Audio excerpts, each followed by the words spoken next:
because, as they say, the more things change, the more they remain the same. And one idiom that stands true for a group of people whose sworn allegiance is to their vote bank. Above people, above national security, and above even justice. A series of utterances since the 22nd of April, the Pahalgam attacks, stand evidence to this tendency. And the latest addition is the death of a 23-year-old man in Kulgam. So let's tell you who this is and why there is a political controversy over the same. Let's tell you who this is and what has happened. Imtiaz Meghre, a 23-year-old who led a joint team of army as well as the police to an alleged terror hideout. The police sources say that Meghre went to a hideout spot during a cordon and search operation and was under close supervision of a drone camera as well. Now, according to the police sources, he then jumped in. He jumped to a river and this was his escape route. He was trying to escape. That's what happened. And sources also say that the victim had the man had in fact helped in busting a terrorist hideout as well. So here's what happened. The incident was during the search operation and he had taken the forces to the second spot as well. So the man was helping the forces in finding these terror spots, and after which he fell trying to escape and then lost his life. But let's talk about the politics that's playing out. The body was sent for medico-legal formalities, but the leaders from NC and PDP have already drawn their conclusions. And as always, their templated response is in sync with "we will doubt the forces" ideology. The PDP president Mehbooba Mufti sees serious foul play in the instance, alleging that Imtiaz was picked up 2 days ago. And this case was part of a larger series of arbitrary arrests, she says. In fact, also questioning the home demolitions as well as claiming that there is a targeting of innocent civilians. The National Conference as well has come forward and seconded what she has said, saying that he was picked up by the security forces days ago and was returned to his family lifeless, seeing a pattern of abuse, saying that there have been several arbitrary detentions that have taken place in the valley. ये बड़ी बदकिस्मती की बात है क्योंकि छोटा लड़का जो बेचारा मजदूरी करता था, एक गरीब घर से ताल्लुक़ रखता था, अभी 15 दिन पहले ही ये वापस आए हैं बाहर से मजदूरी करके। कुछ दिन पहले, 2 दिन पहले इसको उठा के ले गए जो भी पार्टी थी, और फिर घर वाले भी गए, किसी कैंप में था ये भी बाग, वहाँ पे उससे बात की है और उन्होंने कहा हम इसको छोड़ देंगे। लेकिन आज सुबह जब लोग उठे तो उनको इन्फॉर्म किया गया कि कोई डेड बॉडी जो है वो किसी नाले में है। दहशत का माहौल जो है वो पैदा किया जा रहा है। और मैं आपके माध्यम से एलजी साहब को गुजारिश करना चाहूँगी कि ये जो इम्तियाज़ अहमद हैं जिसको घर से लिया गया और बाद में उसकी लाश जो है उसको बरामद किया गया है, इसको जुडिशियल इंक्वायरी जो है वो होनी चाहिए। And well, this is not the first time that representatives from these parties have shed tears for those who are violating the law, and they've been dubbed Lashkar-e-Pak by the BJP. They've doubted the version given by the state. They've doubted the version that is given by several of the victims of Pahalgam, whether it is the deportation of Pakistanis living illegally in India or even the demolition of houses of active terrorists.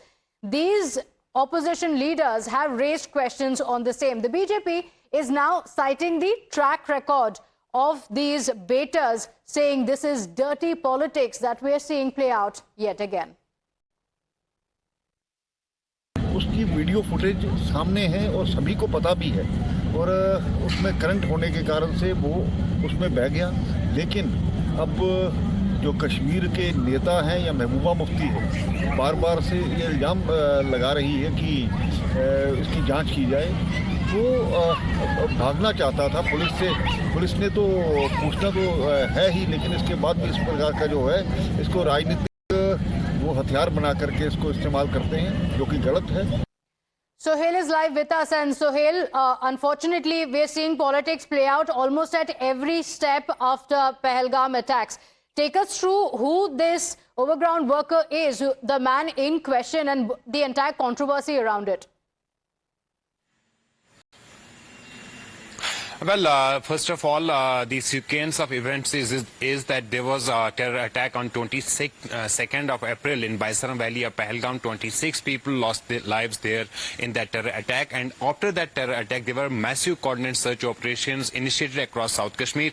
23rd, we witnessed one such coordinated operation, in fact, taking place in Tangimarg area of Aharbal, which is in South Kashmir's Kulgam district. There, the security forces had exchange of gunfire with the terrorists hiding in the area. But then they managed to escape and a terror hideout was busted.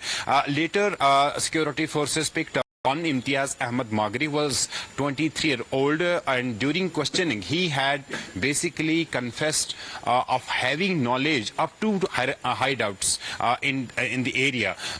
One which was already busted by security forces in his village, and second in a nearby forest area. So yesterday in the morning, security forces basically started a coordinated search operation on his input. This is what we are picking up from police sources. And during that search operation, as a matter of protocol and necessity, a drone camera was also pressed into service to keep the area under surveillance. And during that search operation, when this Imtiaz Ahmad Magre proceeded towards the spot where in fact he or the security forces were suspecting there could be hideout, and he was in fact moving that spot, then suddenly he jumped into river Vesho, and in fact during that process he died. Security forces, the within the security forces are telling us that he attempted to escape via river route, but because of the high water flow in river Vesho, he ultimately died. After all relevant formalities, the dead body was handed over to the family for last rites. But in the evening, we saw politics on it. In fact, PDP Chief Mehbooba Mufti demanding a probe, alleging that in fact he was picked up and he had in fact died in custody, while as the Health and Education Minister in Umar Abdullah government, Sakina Itu, who is also the MLA from the same area, has also demanded judicial probe. But as a matter of fact, what sources within the police are telling us that this Imtiaz Ahmad Magri was 23-year-old, was OGW, and was in fact assisting terrorists. And then in police questioning, he had also accepted that he had knowledge of two hideouts with two, in fact, presence of two Pakistani terrorists. Okay, all right. So, thank you for joining us with those details. And while these leaders are talking about these humanitarian grounds, where was this concern when the innocent civilians were being butchered by these terrorists? Well, with that, it's time for us to slip into a very short break here. Don't go anywhere. We'll be right back.